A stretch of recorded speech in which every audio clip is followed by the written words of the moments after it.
कछपाल से संबंधित big breaking news. दोस्तों, बिग ब्रेकिंग न्यूज है हाई कोर्ट। ठीक है, आज सुनवाई हुआ जिसमें हाई कोर्ट ने स्पष्ट बोल दिया कि 3 सप्ताह आप कुछ नहीं कर सकते हैं, मतलब अगले आदेश तक, मतलब 3 सप्ताह, और आपको 3 सप्ताह के अंदर जवाब दाखिल करना है उम्र सीमा विवाद में। कहने का मतलब लोग कोर्ट में केस किए हैं कि 2019 होना चाहिए। ठीक है, क्योंकि उतना दिन से बहाली नहीं आया है तो होना ही चाहिए, लेकिन सरकार ने उम्र सीमा विवाद में छूट नहीं दिया था, जिसके कारण बहुत सारे लोग केस किए।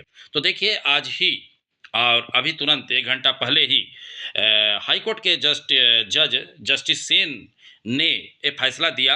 कहने का फैसला का मतलब अंतिम फैसला नहीं, सुनवाई हुआ जिसमें निर्णय हुआ कि प्रक्रिया भी दौड़ प्रक्रिया में रोक रहेगा। कहने का मतलब आप किसी भी कीमत पे दौड़ा उड़ा नहीं सकते हैं। समझ रहे बातों को? आपको 3 सप्ताह के अंदर जवाब देना होगा कि आपने उम्र सीमा विवाद में क्यों आखिर छूट नहीं दिया। तो देखिए, अब 3 सप्ताह के मतलब जो 3 सप्ताह मतलब समझ लो कि 22 दिन 23 दिन के अंदर सरकार को जवाब देना है। उम्र सीमा जो छूट मिलना नहीं मिलना, जो भी क्यों नहीं दे रहे हैं, काहे नहीं दे रहे हैं, तो सारे चीज सरकार को जवाब देना पड़ेगा 3 सप्ताह के अंदर।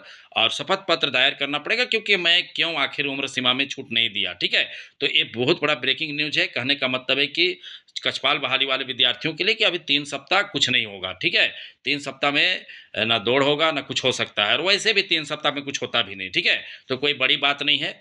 और न्यू जो जिसको फॉर्म भरने का मौका नहीं मिला है, उनको अगर मौका भी मिलेगा तो एक 15 दिन के अंदर फॉर्म भरा जाएगा। ठीक है, मिलना तो चाहिए था शुरू में ही, लेकिन नहीं दिया तो लोग कोर्ट जाइबे करेगा। तो कोर्ट गए थे तो कोर्ट में आज सुनवाई हुआ, और कोर्ट में सुनवाई के बाद यही मतलब निर्णय हुआ आज के जो फैसला में, कि आज जो हुआ उसमें कि आप 3 सप्ताह के अंदर सारे चीज़ों को मुझे बताएं कि आखिर कट ऑफ डेट आपने इतना क्यों रखा है, 2019 क्यों नहीं रखा।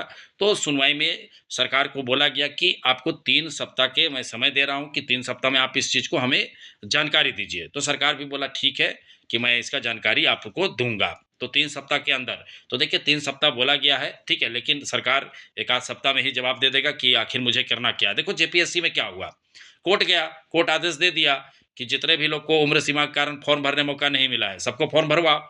तो आज ज़्यादा कुछ लफड़ा नहीं है। ठीक है, कोई गड़बड़ नियमावली नहीं है कि रद्द हो जाएगा, ये सब तो बहुत विद्यार्थी परेशान हो जाएंगे। ठीक है, तो आपको कोई घबराना नहीं है, ये सब नौटंकी मतलब कहने का मतलब नौटंकी चलते रहता है। ठीक है, अभी कुछ नहीं, जिनको उम्र सीमा में छूट नहीं मिला है 2019 कट ऑफ डेट देके दिला देगा फॉर्म। ठीक है, भरा जाएगा। तो आप लोग को अभी घबराना नहीं है, सिर्फ आप लोग को पढ़ते रहना है। आप लोग को किसी प्रकार का टेंशन लेना नहीं है। न्यूज़ देख के पागल मत हो जाइएगा कि 3 सप्ताह रुक गया। तो 3 सप्ताह में वैसे भी तो एग्जाम नहीं होने वाला था जी, दिमाग लगाओगे तब ना। वैसे भी 3 सप्ताह में दौड़ होने वाला नहीं था। ठीक है, दौड़ वैसे भी अप्रैल का लास्ट ही में ही होगा। ठीक है, तब तक तो अप्रैल का लास्ट तक तो फॉर्म भी भरा जाएगा जो लोगों को मौका नहीं मिला है। ठीक है, हाईकोर्ट का आदेश आएगा कि फॉर्म भरने दीजिए मौका उन लोगों को। ठीक है, जिनको आप फॉर्म भरने से वंचित किए। तो कोई बड़ी बात नहीं है। ठीक है, तो हाईकोर्ट का ये आज ब्रेकिंग न्यूज है कि आप लोगों के लिए जो कचपाल बहाली से रिलेटेड है वो होते रहता है। ठीक है, हर बहाली में केस हुआ है, तो इसमें तो एक ही को केस है।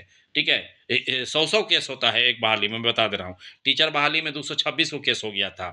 ठीक है, जो नियुक्ति पत्र मिला। तो ये सब चलते रहता है, और एक विद्यार्थी आराम से समय मिल रहा है वो पढ़ते रहता है। तो आप लोगों को अपना पढ़ाई को जारी रखना है, किसी भी कीमत पे एक मौका मिला है इसको छोड़ना नहीं है। ठीक है, तो आज जिनको उम्र सीमा में छूट मिलने वाला है, आप लोग भी पढ़ाई कीजिए, क्योंकि नहीं पढ़िएगा तो उम्र सीमा में छूट लेके ही क्या करिएगा। समझ रहे बातों को? तो कहने का मतलब है कि उम्र सीमा में छूट लगभग मान के चलिए कि 40% अभी तक मान के चलिए कि मिल गया है। अब बाकी 60% अगला एक आध सप्ताह जो जेएसएससी जवाब देगा उसमें बोल देगा कि हाँ मैं उम्र सीमा में छूट दे रहा हूँ। जेपीएससी में क्या हुआ, वही ना हुआ। हाई कोर्ट बोला कि क्यों नहीं दे रहे हो, तो बोला कि नहीं हम दे रहे हैं। तो फॉर्म भरा गया। इसमें कौन बड़ा बात है, पोर्टल खोलना है, कोई बड़ी चीज़ नहीं है। टेक्नोलॉजी बहुत आगे जा चुका है। ठीक है, दोबारा ऑनलाइन करा देगा।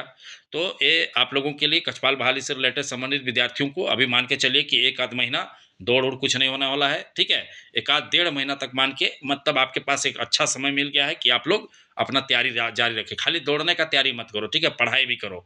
दौड़ना बहुत, देखो जितना भी फॉर्म भराएगा ना उसमें मान के चलो कि 40% लोग दौड़ जाएगा। ठीक है, दौड़ना कोई बड़ी बात नहीं है। अंतिम जो रिजल्ट होता है वो एग्जाम पे होता है। बहुत सा विद्यार्थी को मैं देखता हूँ सुबह सुबह टायर में लेके कोई नाच रहा है, तो कोई कुछ कर रहा है, कोई एकदम टायर में छाती बांध के दौड़ रहा है। अरे इससे नौकरी नहीं मिलता है। अब जीडी तक नहीं मिल रहा है, इससे लोग सब फेल हो जा रहे हैं। समझ गए बात को?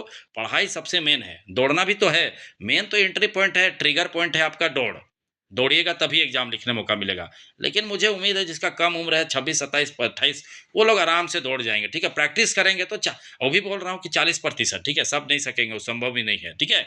तो आप लोग अपना पढ़ाई को भी ध्यान रखिएगा क्योंकि पढ़ते रहिए, ठीक है? समय मिलेगा धीरे-धीरे आप लोग कोर्ट कचहरी का मामला तो समझ गए हैं, जितना लोग फॉर्म भरे हैं, चौकीदार में भी केस हुआ था।